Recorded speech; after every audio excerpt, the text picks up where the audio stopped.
Buenos días a todos y feliz Navidad, felices fiestas. Hoy no vamos a predicar sobre el Evangelio de Lucas,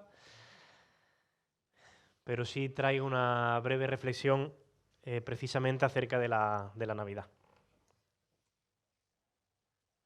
Si puedes poner el PowerPoint, Fernando.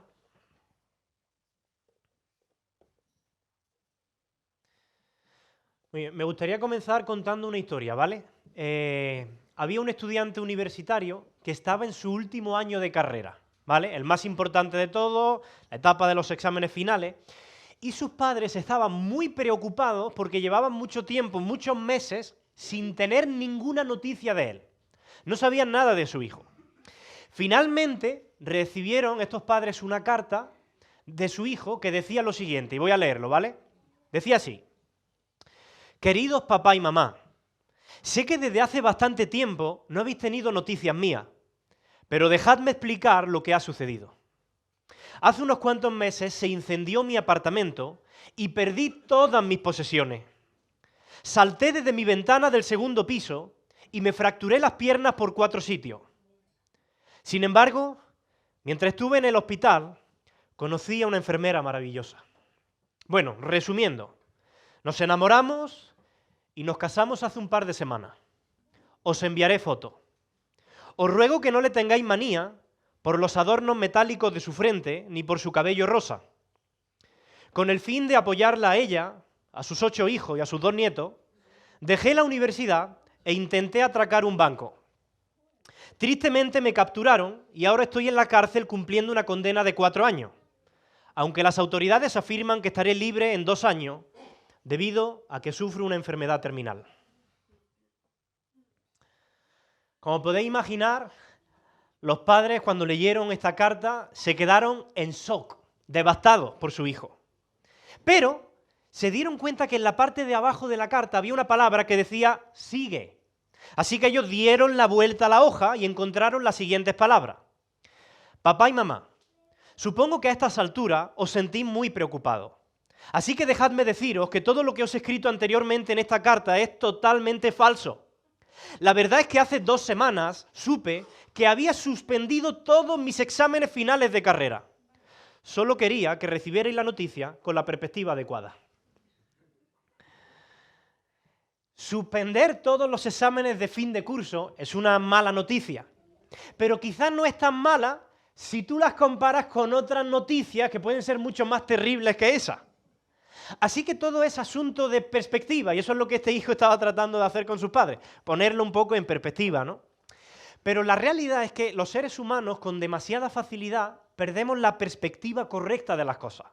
Suele suceder con mucha frecuencia, y estas fechas navideñas son una buena evidencia de ello. No hace falta ser cristiano para darse cuenta de que hemos perdido la perspectiva correcta de la Navidad. Yo en los últimos días, cuando voy a recoger a Matías y a Mar a la guardería, a la escuela infantil, siempre escucho conversaciones en la puerta de las madres o de los padres de este tipo, ¿no? ¡Ea! Es que son estas fechas y estas fechas nos obligan sí o sí a comprar regalos. Y es que está todo carísimo, que si los juguetes, que si la comida, pero ¿qué vamos a hacer? Es que mis hijos encima no se conforman con cualquier cosa. Es una locura. No hemos terminado de celebrar una fiesta y ya nos están bombardeando con la publicidad de otra. Cuando no es una cosa es otra. Claro, el consumismo. Al final terminas comprando y gastando lo que no tienes. ¿Pero qué vamos a hacer, mujer? Perspectiva. Hemos perdido la perspectiva correcta. En un mundo lleno de consumismo, de materialismo, de distracciones, de presiones sociales, que a menudo nublan la verdadera esencia de esta celebración, es muy fácil perder de vista lo que realmente importa en la Navidad. Y como los padres de esta historia que yo he contado antes, que necesitaron dar la vuelta a la hoja para entender la realidad detrás de todas esas aparentes tragedias de su hijo, nosotros también a veces necesitamos detenernos en la vida, dar la vuelta a esa hoja que nos está dando falsa información y tener una perspectiva adecuada de la realidad. Y eso es lo que yo voy a pretender en los siguientes minutos, basándome en un texto del profeta Isaías, un texto de la palabra, escrito hace más de 2700 años, que se dice pronto, por un profeta que nos da una perspectiva adecuada de lo que la Navidad verdaderamente significa. Como digo, está en el libro del profeta Isaías, en el capítulo 9, versículo 2, y voy a leer luego del 5 al 7, ¿vale? Dice así, aparece en pantalla también. El pueblo que andaba, ¿en qué? ¿En qué andaba? En tinieblas, oscuridad. Vio gran luz. Y los que moraban en tierra de sombra de muerte, luz resplandeció sobre ellos. Siguiente versículo, 5. Porque todo calzado que lleva el guerrero, esto es un poco extraño ahora, ¿no? Todo calzado que lleva el guerrero en el tumulto de la batalla y todo manto revolcado en sangre serán quemados, pasto del fuego. Versículo 6. Porque un niño nos es nacido, hijo nos es dado, y el principado sobre su hombro, y se llamará su nombre admirable, consejero, Dios fuerte, Padre eterno y príncipe de paz. Y dice el versículo 7 que lo dilatado de su imperio y la paz que traerá no tendrá límite. Y sobre el trono de David y sobre su reino, disponiéndolo y confirmándolo en juicio y en justicia, desde ahora y para siempre. El celo de Jehová de los ejércitos hará esto. Quiero sacar unas 4 enseñanzas del profeta Isaías en estos versículos, ¿vale? Mira, el profeta Isaías comienza en el versículo 2 hablándonos de un pueblo que está sumido en la oscuridad, en las tinieblas, en sombra de muerte, pero que de repente vio gran luz. Mira, si puedes pasar a la siguiente diapositiva, fijaos lo que dice el texto. El pueblo que andaba en tinieblas vio gran luz, y los que moraban en tierra de sombra de muerte, luz resplandeció sobre ellos. Esta es la primera enseñanza que quiere darnos el profeta Isaías, y es que el mundo está en oscuridad, en tinieblas, en sombra de muerte. Uno de los primeros indicios de que está llegando la Navidad es la aparición de las luces, ¿vale? Las luces inundan las calles, inundan los espacios públicos, inundan las casas. Incluso en algunos países como Colombia, sé que desde principios de diciembre ya están todas las calles llenas de luces, hay competencias para ver qué calles están más iluminadas o qué barrios tienen un festival de luces más llamativo. Y lo cierto es que ese énfasis generalizado en las luces es muy apropiado en estas fechas, porque yo no sé si tú sabías que el 25 de diciembre se encuentra en ese periodo de mayor oscuridad en el mundo mediterráneo, porque coincide con el solsticio de invierno. El solsticio de invierno es la época del año, aproximadamente, donde la noche y la oscuridad son más largas de todo el año. Así que las luces en estas fechas no son solamente decorativas, sino que tienen un poder simbólico muy fuerte. Y nos recuerdan que el mundo es un lugar oscuro y que la luz es absolutamente necesaria. Y el profeta Isaías nos está poniendo en una perspectiva adecuada, diciéndonos que el mundo está en tinieblas. Ahora, ¿qué implica eso? ¿Qué significa eso? Mira, para tú poder hacer algo en una habitación, lo primero que tienes que hacer es encender la luz. Si no enciendes la luz, no vas a ver nada y no vas a poder hacer nada. Del mismo modo, cuando Isaías dice que el mundo es un lugar oscuro, nos está diciendo que nos va a ser imposible ver la realidad o encontrar el camino a menos que una luz nos ilumine. Ahora bien, la pregunta es, ¿en qué sentido está oscuro el mundo? ¿A qué se refiere Isaías cuando dice que el mundo o este pueblo está a oscuras? Mirad, el término oscuridad en la Biblia suele referirse a 2 cosas. En primer lugar, a la maldad y en segundo lugar, a la ignorancia. Así que en primer lugar, Isaías nos está diciendo que este mundo es un lugar lleno de maldad y de sufrimiento. Mires a donde mire, ponga el canal que ponga en la tele, vas a ver violencia, guerra, enemistades, abusos de poder, personas sin hogar, refugiados que huyen de la guerra, familias destrozadas y una angustia sin fin. Y en segundo lugar, lo que Isaías nos está diciendo es que este mundo está en oscuridad porque nadie sabe cómo curar ese mal o ese sufrimiento que hay en él. Hay una ignorancia de cómo solucionar este problema. Mirad, los seres humanos llevamos miles de años tratando de traer luz a esta oscuridad y poner remedio al problema del mal y del sufrimiento por nuestros propios recursos humanos. Los avances en la medicina son muy positivos, evidentemente, pero ninguno de ellos ha conseguido resolver el problema del mal o del sufrimiento. Los adelantos tecnológicos con los que las sociedades modernas procuraban crear un mundo y una sociedad mejor, se usaron para crear armas más mortíferas y letales, provocando más maldad y más sufrimiento. Las esperanzas que los hombres siempre han puesto en las fuerzas políticas, sean del color que sea, no importan, siempre han quedado frustradas. ¿Por qué? Porque no hay partido político que esté libre de la corrupción interna y ninguno ha conseguido poner fin al problema del mal y del sufrimiento. El problema es que los seres humanos seguimos empeñados en buscar soluciones fuera de Dios. Y eso ya ocurría en tiempos del profeta Isaías. Fijaos lo que el profeta Isaías va a decir en el capítulo 8. Dice así, versículo 21 y 22 del capítulo 8, dice, ustedes habrán de enfurecerse cuando angustiados y hambrientos vaguen por la tierra, y levantando los ojos al cielo maldecirán a su rey y a su Dios. Pero fíjate lo que dice ahora. Y clavando la mirada en la tierra, solo verán aflicción, tinieblas y espantosa penumbra. Serán arrojados a una oscuridad total. ¿Qué está sucediendo aquí? El versículo 22 dice que el problema de los seres humanos es que están clavando la mirada en la tierra. ¿Y eso qué significa? Los seres humanos reconocen que este mundo está en oscuridad, pero buscan los recursos humanos y terrenales para tratar de arreglar este mundo roto. Quieren encontrar la solución por ellos mismos, por sus propios medios. Y eso es exactamente lo mismo que sucede hoy en día. Si tú le preguntas a alguien ahí fuera, él te va a reconocer que el mundo está mal, que las cosas están muy oscuras, muy negras. Pero todavía no quieren reconocer que Jesús es la luz que disipa esa oscuridad. Y buscan terminar con esa oscuridad de muchas otras formas que la misma historia ha demostrado que son inútiles porque solo conducen a más fracaso y más frustración. Han perdido la perspectiva porque buscan fuera de Dios la solución que solamente Dios puede ofrecer.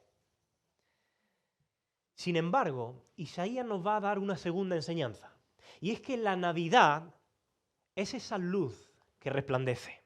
Mirad, el mensaje de la Navidad es esa otra cara de la hoja que nos ayuda a ser realistas y a poner las cosas en perspectiva. A diferencia de lo que muchos creen, el mensaje de la Navidad no es que nosotros podemos crear un mundo lleno de unidad, de paz y de amor. Es exactamente lo opuesto. No podemos hacerlo. El mensaje es que la humanidad no puede salvarse a sí misma. Y mientras nosotros sigamos poniendo nuestra esperanza de un mundo mejor en algún sistema político, en una ideología concreta, en el progreso científico, solo vamos a cosechar más frustración y más oscuridad. Se confirma lo que dice el profeta Isaías, que si nosotros tratamos de solucionar este problema a través de nuestros recursos humanos, la oscuridad va a empeorar. Y así llevamos miles de años en la historia de la humanidad. Y la sociedad no aprende porque ha perdido la perspectiva. El mundo dice, mira, si nosotros nos unimos, pues vamos a hacer de este mundo un mejor lugar. Y si nos esforzamos más, vamos a poder arreglar todas las cosas. Y por supuesto que hay cosas que nosotros podemos y debemos hacer para aliviar las injusticias y el mal de este mundo. Pero el mensaje del cristianismo es que las cosas están muy mal, mucho peor de lo que nosotros incluso imaginamos, y que no podemos salvarnos a nosotros mismos. La realidad es verdaderamente oscura, sin embargo, hay esperanza. Ese es el mensaje cristiano. Mirad, el mensaje de la Navidad podría resumirse en una sola frase del profeta Isaías. El pueblo que andaba en tinieblas vio gran luz. Eso es un resumen perfecto de la Navidad. Pero fíjate qué interesante. No dice, y del pueblo o del mundo que andaba en tinieblas salió una luz. No dice eso. Sino que vino una gran luz a este mundo. Vino desde afuera. Ahora, ¿cuál es esa luz? O mejor dicho, ¿quién es esa luz? 700 años después de estas palabras del profeta Isaías, viene Mateo, el evangelista y apóstol de Jesús. Y él aplica estas mismas palabras de Isaías, de Isaías, las aplica a Jesús. Fijaos lo que dice Mateo 4:16. Dice, el pueblo asentado en tinieblas vio gran luz, y los asentados en región de sombra de muerte, luz les resplandeció. Hablando acerca del ministerio de Jesús. El apóstol Juan, nada más comenzar su evangelio, en el primer capítulo, en el versículo 9, fijaos lo que dice también. Bueno, creo que no lo tengo puesto.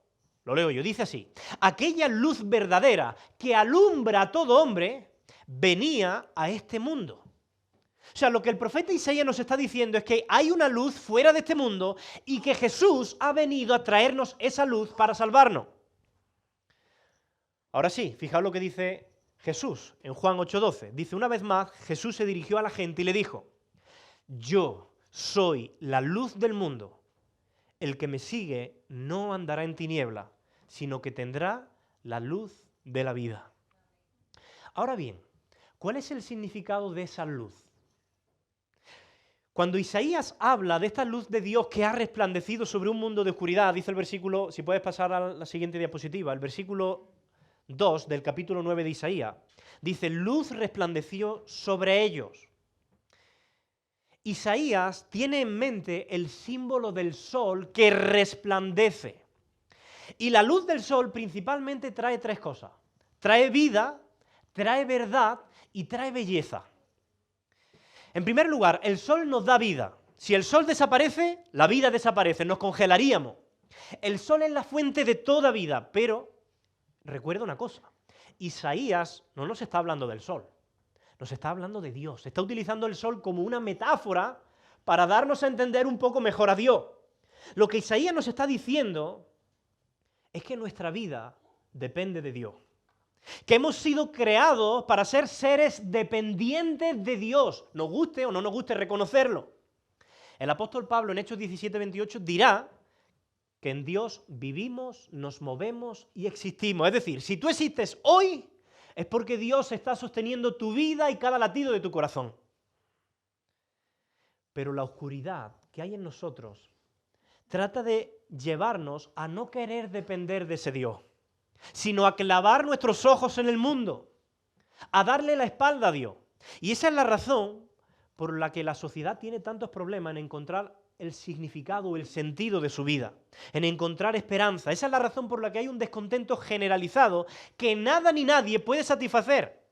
Esa es la razón por la que, a pesar del paso de los años y a pesar del paso de los siglos, la maldad, el dolor siguen existiendo y esa total incapacidad para cambiar sigue todavía en nosotros. Lo que Isaías nos está diciendo es que solamente podremos disfrutar de una vida abundante si recibimos y abrazamos la luz de Dios. En segundo lugar, he dicho que el sol nos muestra la verdad. Si tú conduces tu coche por la noche, no vas a ver nada si no pones las luces. De hecho, es probable que si conduces de noche y sin las luces, pues termines chocando con algo que no has visto. ¿Por qué? Porque la luz, por naturaleza, nos revela la verdad, cómo son las cosas en realidad. Y no tendrás la verdad suficiente para conducir de manera segura mientras tú no enciendas la luz de tu coche. Del mismo modo, la Biblia dice que Dios es la fuente de toda la verdad, porque Él es luz. Fijaos lo que dice el apóstol en su primera carta, en su primera epístola, versículos 5 y 6. Dice, este es el mensaje que hemos oído de Él y os anunciamos. Dios es luz y no hay ninguna tinieblas en Él. Si decimos que tenemos comunión con Él y andamos en tinieblas, mentimos ¿y qué? No practicamos la verdad. ¿Veis la conexión que la Biblia hace entre la luz y la verdad? A mayor luz, mayor verdad. Lo que el profeta Isaías nos está diciendo es que solo podemos tener una perspectiva adecuada, consoladora y esperanzadora de esta vida si nosotros abrazamos la verdad de Dios. Solo su verdad infalible puede guiarnos en medio de este mundo de oscuridad y de tiniebla. Pero en tercer lugar he dicho que el sol es hermoso. La luz del sol, estaréis de acuerdo conmigo en que es deslumbrante y también produce mucha alegría. De hecho, es un hecho que en aquellos países donde hay menos horas de luz solar, estadísticamente también hay mayor depresión. El ser humano necesita la luz del sol para tener alegría. Y lo que Isaías nos está diciendo es que la fuente de toda belleza, de toda alegría y de toda satisfacción es Dios. Aunque a veces, debido a la oscuridad que hay en nuestros corazones, el hombre trata de buscar esa fuente de alegría, esa fuente de gozo fuera de Dios, clavando los ojos en el mundo. Y lo que Isaías nos está enseñando es que solamente Dios posee la vida, la verdad, el gozo, la alegría y la paz que los hombres necesitamos. Pero ahora Isaías en el versículo 2 va a decir que esa luz de Dios ha resplandecido sobre nosotros. La pregunta es, vale, ¿cómo ha resplandecido? ¿De qué manera lo ha hecho? Isaías mismo contesta en el versículo 6. Si puedes pasar a la siguiente diapositiva. Porque un niño nos es nacido. Hijo nos es dado, y el principado sobre su hombro, y se llamará su nombre admirable, consejero, Dios fuerte, Padre eterno y príncipe de paz. La luz de Dios la trae el nacimiento de un niño. Pero cuidado, porque no es un niño cualquiera. Este niño es un consejero admirable, es un Dios fuerte, es un Padre eterno, es un príncipe de paz. Y todos estos títulos que se aplican al niño son títulos que solamente pertenecen a Dios. Así que lo que el profeta Isaías nos está diciendo es que en la Navidad, este niño que nace, que se encarna, que se hace hombre como nosotros, es Dios mismo. Es el Dios fuerte, es el Padre eterno, es el creador de todas las cosas y sin embargo ha decidido nacer y hacerse como tú. Pero eso tiene dos consecuencias. En primer lugar, si ese niño llamado Jesús es realmente Dios fuerte y Padre eterno, no puede simplemente gustarte. Mirad, cuando alguien en la Biblia tenía un encuentro con Jesús, esa persona nunca reaccionaba con indiferencia. Nunca. Puedes comprobarlo. Cuando la gente se daba cuenta de lo que Jesús decía ser, o se asustaban, o se enfadaban y querían matar a Jesús y apedrearle, o se arrodillaban ante él y le adoraban. Pero nadie permanecía indiferente. A nadie simplemente le caía bien. Nadie decía, hombre, este me parece un buen hombre. La verdad que es de mucha inspiración para mí Jesús. Me ayuda a vivir una vida mejor. No. Si aquel bebé que nació en Navidad es el Dios fuerte, entonces tu deber y mi deber es seguirle y servirle por completo. Y en segundo lugar, si Jesús es admirable y Él es consejero y Él es un príncipe de paz, entonces tú no solamente deberías servirlo, sino que deberías desear servirlo. Si Él es admirable, también es admirable ser un seguidor suyo y un servidor suyo. Lo que hay mucha gente que no entiende ahí fuera es que nosotros los cristianos servimos a Dios no por obligación o por miedo. Lo hacemos porque su hermosura es infinita. Su belleza nos ha cautivado. Él es admirable ante nuestros ojos. Le servimos porque Él es hermoso. Deseamos hacerlo y eso nos produce satisfacción. Si Él es consejero, como dice Isaías, eso significa que cuando tú atraviesas por una circunstancia, una situación difícil, tú puedes hablar con Él. Porque Él se hizo como uno de nosotros y ha recorrido el mismo camino que tú estás recorriendo. Y Él conoce personalmente por lo que tú estás pasando, lo que a ti te aflige, los pensamientos que vienen a tu mente. Él entiende perfectamente cómo te sientes. Si Dios ha nacido en un pesebre, entonces Él es un Dios que te comprende y te comprende de verdad. No es un Dios lejano que no sabe del sufrimiento de los hombres. Es un Dios cercano que experimentó por sí mismo el sufrimiento de los hombres. Mirad, no hay ninguna otra religión que afirme que Dios ha sufrido o que conoce lo que se siente al ser abandonado por sus amigos, o que conoce lo que implica sufrir la injusticia, o que haya sido torturado hasta la muerte. Así que la Navidad nos da una perspectiva realista de Dios. Navidad nos muestra que Dios sí conoce aquello por lo que tú estás pasando. Él conoce las cosas que te afligen y por eso tú puedes hablar con Él, porque Él te comprende y Él será tu consejero. Y Dios va a ser luz para ti cuando todas las demás luces a tu alrededor se apaguen. Pero la última lección que yo creo que Isaías quiere darnos, también la podéis ver en el versículo 6, si puedes pasar una diapositiva, es que la luz es un regalo de gracia. Esta luz de Dios es un regalo de gracia. Quizá algunos se pregunten, bueno, ¿cómo puedo beneficiarme yo de esta luz de Dios? Es verdad que Jesús ha nacido, ha venido al mundo, vale, pero ¿cómo me beneficio yo de eso? Mira el versículo 6. porque un niño nos es nacido, hijo nos es dado. Isaías no solamente dice que un niño nos es nacido, añade algo que puede pasarnos desapercibido, pero que es fundamental. Hijo nos es dado. Te ha sido dado. Es un regalo. Y solamente puede ser tuyo si estás dispuesto a recibirlo gratuitamente como un regalo inmerecido. No lo mereces, pero Dios te lo ha dado. Mirad el versículo 5, que nos parecía muy extraño cuando lo leímos al principio. Creo que respalda esta idea de que la luz de Dios es un regalo de gracia. Mirad, el versículo 5, por poner en contexto, está hablando como de una gran batalla contra el mal, contra la oscuridad del mundo. Pero dice lo siguiente: porque todo calzado que lleva el guerrero en el tumulto de la batalla y todo manto revolcado en sangre serán quemados, pasto del fuego.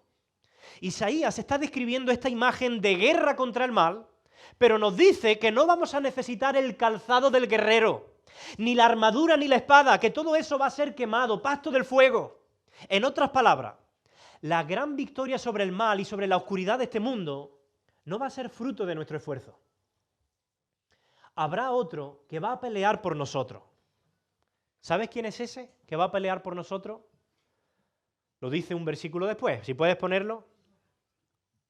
Vale, no lo dice después. Lo dice un versículo después, que es cuando dice: porque un niño nos es nacido. Hijo nos es dado. Es una clara referencia a Jesús. De hecho, ya que está este versículo, unos capítulos más adelante, el profeta Isaías nos va a decir que ese niño Jesús crecerá y será traspasado por nuestras rebeliones, molido por nuestras iniquidades. Esta es la guerra contra el mal, y sobre él recayó el castigo y el precio de nuestra paz, y gracias a sus heridas fuimos sanados. La victoria definitiva sobre el sufrimiento, sobre el mal, no depende de tus obras, depende de la obra de Cristo. No se trata de tus esfuerzos por vencer el mal, sino del esfuerzo de Cristo, que ya ha vencido el mal en la cruz del Calvario. Cuando Jesús fue a la cruz, Él estaba pagando la deuda de tu pecado y de mi pecado. De modo que si tú ahora, en el día de hoy, tú dejas de confiar en tus esfuerzos morales y confías en la obra de Cristo a tu favor, Dios te perdona, Dios te acepta y Dios te da de su Espíritu Santo, que va a hacer una obra de transformación en tu vida de adentro hacia afuera. Esa es la luz que puede cambiar tu vida para siempre. Una experiencia iluminadora que va a llenar tu vida de sentido, de verdad y de belleza. Ese es el mensaje de la Navidad. Y solo cuando eso ocurre, es una feliz Navidad. Una experiencia de salvación que te está siendo ofrecida como un regalo gratuitamente en el día de hoy. Y es que la Navidad, si puedes poner la siguiente diapositiva, tiene precisamente que ver con eso, con recibir regalos. Pero piensa que a veces recibir ciertos regalos puede ser muy incómodo para el que los recibe. ¿Por qué? Porque hay regalos que golpean nuestro orgullo. Te pongo un ejemplo. Imagina que estas Navidades alguien te regala un libro que se titula ¿Cómo adelgazar en 21 días? Claro, ¿qué está diciendo este regalo de ti? Porque está un poquillo pasado de peso, ¿no? Si a mí mi mujer me regala un libro que se titula ¿Cómo vencer el egoísmo? ¿Qué está diciendo eso de mí? ¿Por qué me regala esto? Pues que soy un poquito egoísta. Si yo le regalo a mi esposa un libro que se titula ¿Cómo ser una esposa cariñosa y romántica? ¿Qué está diciendo ese regalo de ella? O sea, hay regalos que son difíciles de recibir porque golpean nuestro orgullo, porque implica admitir ciertas debilidades, ciertas fallas, reconocer que necesitamos ayuda. Y en este sentido creo que jamás ha existido un regalo que nos haga tanto tragarnos nuestro orgullo que el regalo de Jesucristo. Navidad significa que estamos tan perdidos, tan incapaces de salvarnos a nosotros mismos, que lo único que podía salvarnos es el nacimiento de este niño, que viviría una vida perfecta y moriría en nuestro lugar y vencería a la muerte y al pecado en la resurrección. Esto significa que tú y yo no podemos salvarnos a nosotros mismos. Tú y yo no podemos agradar a Dios a través de nuestros esfuerzos morales, de nuestras buenas obras. Tú no puedes ser bueno siquiera por ti mismo. Para aceptar el verdadero regalo de la Navidad, tú debes aceptar en primer lugar que eres pecador y que necesitas recibir este regalo de gracia de Dios, que necesitas ser salvo por gracia, necesitas renunciar al control de tu vida. Y eso yo sé que es doblegar el orgullo mucho más de lo que nos gustaría. Pero eso es tener una perspectiva adecuada de la Navidad. Eso es darle la vuelta a la hoja y poner las cosas en su sitio. En la Navidad recordamos que aunque la oscuridad parece que reina en este mundo, cuando encendemos las noticias y todo nos inunda de guerras, de maldad, de sufrimiento, en realidad la luz de Dios vino al mundo. Jesús es el regalo de Dios para darnos esperanza, para alumbrar a todo hombre y a toda mujer que está en tinieblas o perdido. Por eso Jesús mismo, en Juan 14, 26, si puedes poner este versículo del PowerPoint, Juan 12, 46, perdón. Vale, no se ve. Pues lo leo yo. Jesús dijo, yo he venido como una luz para brillar en este mundo de oscuridad, a fin de que todos los que pongan su confianza en mí no queden más en la oscuridad. La pregunta es, ¿conoces a Jesús? ¿Conoces a aquel que puede llenar tu vida de la luz de Dios, de la verdad, de la esperanza y del gozo que tu alma necesita? Si lo conoces, deleítate en él en estas fechas. Disfrútalo, alábalo como familia. ¿Has puesto toda tu confianza en él? Si no lo has hecho, si tú no has tenido este encuentro personal con la luz de Cristo, estas son unas excelentes fechas para hacerlo. Él está deseando que le conozca. Él ha venido para alumbrar tu vida, para salvarte de tus pecados y darte vida eterna. Así que en Navidad, cada vez que tú veas en tu casa o fuera de tu casa un árbol de Navidad lleno de luces, cuando salgas a la calle y lo veas todo iluminado, con tantas bombillas encendidas, recuerda que todas esas luces apuntan a Jesús, la única y verdadera luz espiritual que nuestras almas necesitan. Y cuando os deis o recibáis regalos, recordad que todos esos pequeños regalitos son un símbolo del mayor regalo y demostración de amor que este mundo en oscuridad ha podido recibir y recibirá jamás. Jesucristo. Él es la luz que resplandece en un mundo oscuro. Y yo te deseo que disfrutes de una feliz Navidad, conociendo e inundando tu vida de esta luz de Jesús. Que Dios os bendiga a todos. Señor, ayúdanos a disfrutar de estas fechas de una manera que a ti te agrade. Queremos disfrutar en familia, tener conversaciones buenas. Es una bendición, Señor, el poder estar juntos en familia, pero te pido también que nos ayude a darle la vuelta a la hoja, a detenernos también como familia y recordar qué es lo que realmente estamos celebrando. Te ruego, Señor, por aquellas personas que quizá han escuchado hablar acerca de la luz, pero aún esa luz no ha resplandecido en sus corazones.